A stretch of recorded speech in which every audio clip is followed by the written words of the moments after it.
My name's Eileen. I went to Caringbah High School and this is my artwork.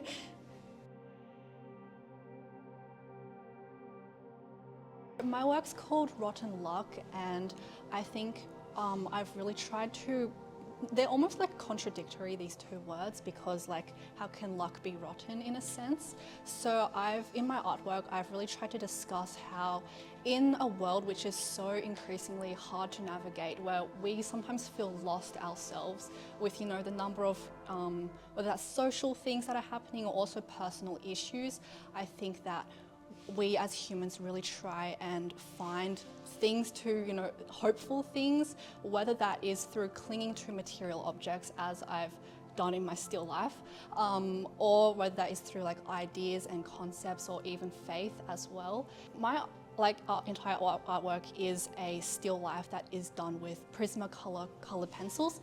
And so the process I did it was, it took a lot of time. I had to set up my own still life at home, kind of, just in front of the TV, which was kind of funny because I needed like the black backdrop.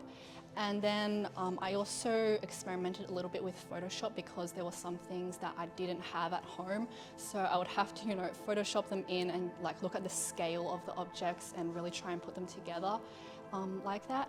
And I tried to choose objects that were quite meaningful to me personally as well.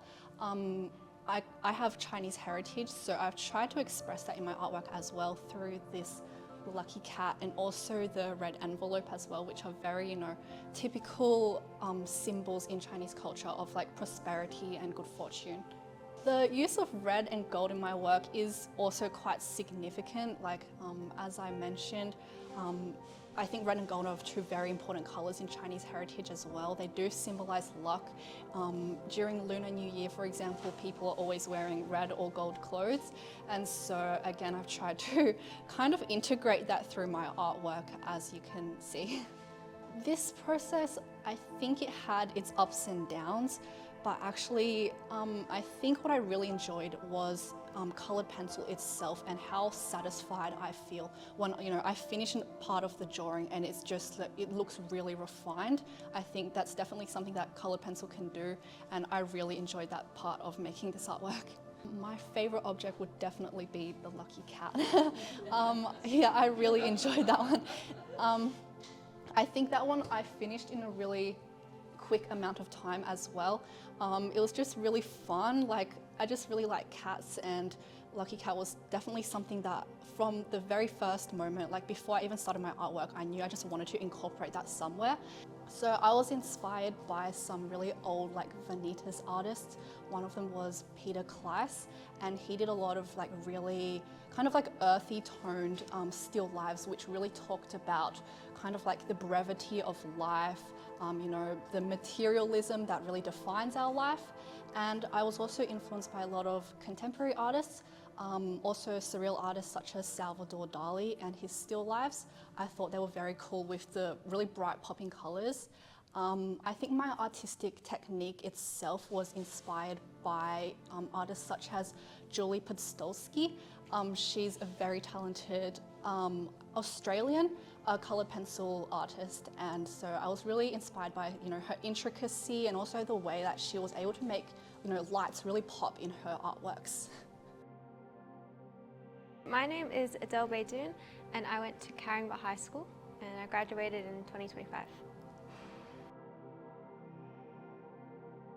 So I titled my work The Commute because I wanted to reflect this sort of really mundane and like universal experience, to kind of communicate the fact that anyone can be struggling with mental health issues at any period in their life, and it's just like the everyday man, I guess. So I was inspired by a W.H. Auden poem, and so he was a modernist poet, and a lot of his poetry, it sort of reflects the disillusioning kind of urban existence, and that's what I wanted to reflect in my work, to highlight the ways that in especially our modern society, you know, many people feel, you know, mental health struggles because of the fact that they're almost entrapped in this kind of really mundane state of living. The three components of my work also link to the title itself, the commute. So it's meant to reflect this sort of metaphorical journey. So the first part of the work is it's like waking up in the morning. And so the bed represents the comfort, but then it's almost like swallowed by the ocean. And so it represents the kind of transient nature of this comfort, because you wake up and then you're just like hit with all these emotions and feelings. And then the second part of the work is meant to be, again, obviously you've got commuting to work, you're walking through the city, but also it reflects this really overwhelming mental state where you're just like, your senses being like bombarded with all of this information, and it can be quite overwhelming. And then the third part, the final part of the artwork, is catching the train home, but it's not really catching the train home. And the colors kind of reflect almost, it's like you're just like depleted of energy, you're completely numbed by, these feelings that you've been feeling, and you kind of just, are a bit numb.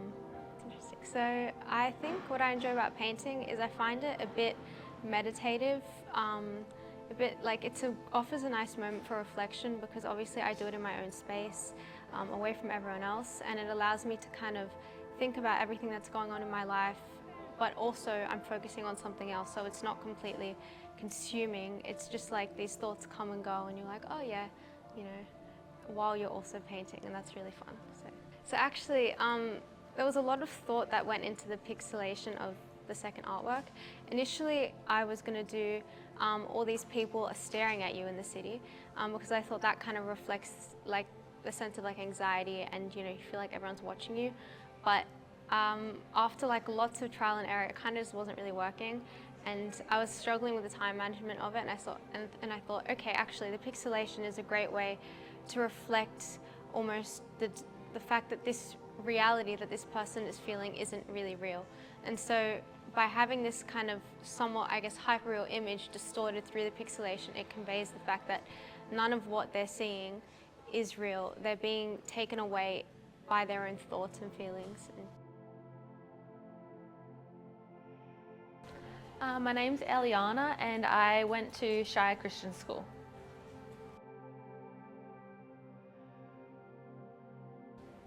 So my work is called ECOPHILIA. The reason I called ECOPHILIA is because that means the closeness and positive interactions between humans and nature. I wanted to have a go of all the different art forms and just be able to show my passion of art and Moreton Island through my works.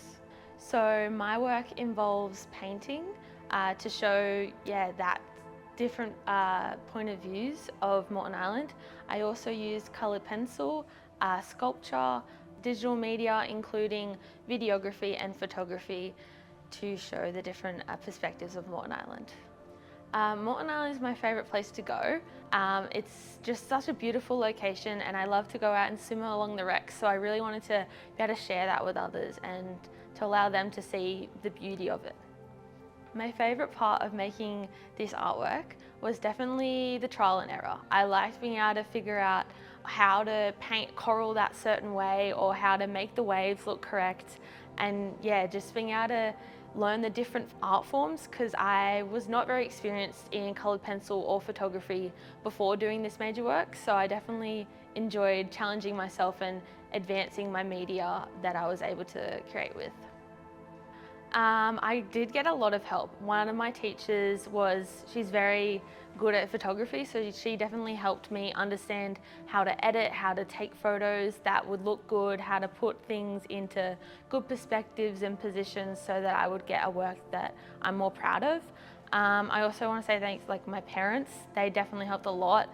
My dad was helpful in telling me little tips on how to do things with sculpture and how to make things work mechanically. And my mum and my parents, they also helped me be able to go to Moreton Island and take those videos. I'm so glad that my mum came with me. It was heaps of fun snorkeling with her and filming, and just being able to enjoy the process with her.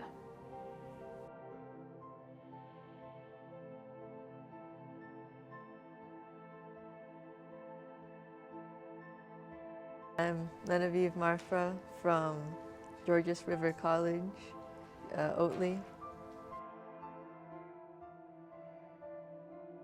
And my work aspects of life, I called it Aspects of Life because it was like, I guess drew my perceptions on life and how I saw things. I drew in a sort of like anime style, I guess. I don't know, it's the style I grew up with, so it's what I went with. The first one is supposed to be about like existence and creation and chaos, but sort of interwoven, kind of harmonious, even in the chaos and stuff. So I added in like a figure who's embracing it, amidst all of it. The little bubbles are supposed to represent memories and certain stuff about the universe and existence and creation and stuff. The second one is about like the mundanity of life. I added in like someone who's supposed to seem like, I guess, the average person with their headphones and their phone surrounded by nature and materialistic items.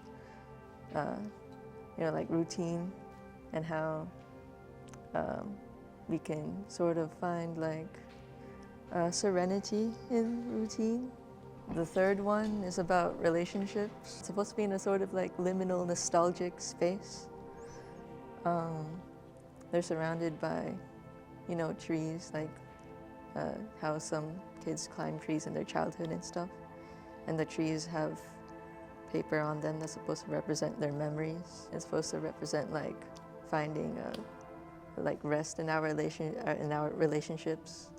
The last one is about death, creation and then life and then death. It has more of my Christian beliefs in it, as seen in the figure reading the Bible verse at the bottom, John 15:9, and like about remaining in God's love and stuff. At the time, I was really inspired by Studio Ghibli and Yonayama Mai's style. I really liked the philosophy in Studio Ghibli and how it like showed like mundanity and life, but in like a deeper way, showing how like special even the normal is.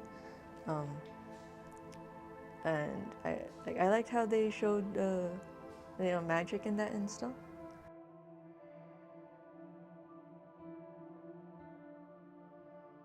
My name is Vashti Loxley and I went to Wollongong High School of the Performing Arts. My artwork's called Washed in Yesterday, Floating in Now, Drowned in Tomorrow. Each section of it is kind of related to different artworks. So the general theme around the artworks is anxiety and kind of my relationship with it, and like the different forms of it as well. Like this one's all about focusing on like anxiety surrounding the past, like your mistakes that you've done prior to the current time, whereas this one's all about the looming future and like the fear of like what could happen, whereas this one's about being in the now, and like, which is why it's called Floating in Now. It's like rising above the anxiety and like finding that peace within your mind. And it kind of has water as its general like motif throughout it, and how like its fluidity and form is like changing as anxiety does. So the blurred like kind of shower glass obviously is like meant to distort the vision, like how anxiety can do with you. Whereas in this one, it's like looming, it's the overcast sky that's kind of looming down, starting to soak through, and it's like the fear that can come with, well, rain. Whereas this one, it's like floating above it and like not letting it weigh you down in a sense, like using it as something to build across. And I've kind of created this arch throughout the artworks. It starts here, you can't really tell in the middle, but the wind's kind of the other one. And it's to show that like your relationship with anxiety isn't like linear, it's fluid and it changes throughout life. And that putting it in the middle of these two ones is meant to be like, it's not always going to be like that. There is change that can happen. First, I had to obviously, because they're self-portraits, I had to get people first to take them. So it's quite funny, my cousin who's like 10 took this one. But yeah, just having to get in the shower, get soaked, and like take the photo through the screen was quite difficult. Like we had to Photoshop like the glare out of it and everything. And then this one, we tried to do it, because I live down in Caringbah, we tried to do it at Minamara River, but it was midwinter and freezing. So the one from the actual river was not the final cut. This one was taken in my spa, and my wonderful teacher, who's amazing at photography, helped me Photoshop the surrounding background into it. Whereas this one's literally in my backyard. I live surrounded by farmland, and so I was just standing on this little balcony thing we have. You could see everything behind me, and yeah, so my dad took those two, and my teacher, Miss Dunstan, she was kind of my guidance throughout the whole processing, and she's really good at photography, and she helped me with the photoshopping of them. We added like this cinematic effect, which is kind of like the green that you see kind of popping out. And that was a stylistic choice, just to kind of blend them all together. Yeah, I just zone out, listen to some podcasts, just really enjoy my time. I think that's the hardest thing, because in the HSC, which is stressful, like doing something so relaxing where you can kind of just remember that you're doing it because you love it, not because you have to get a mark, I guess.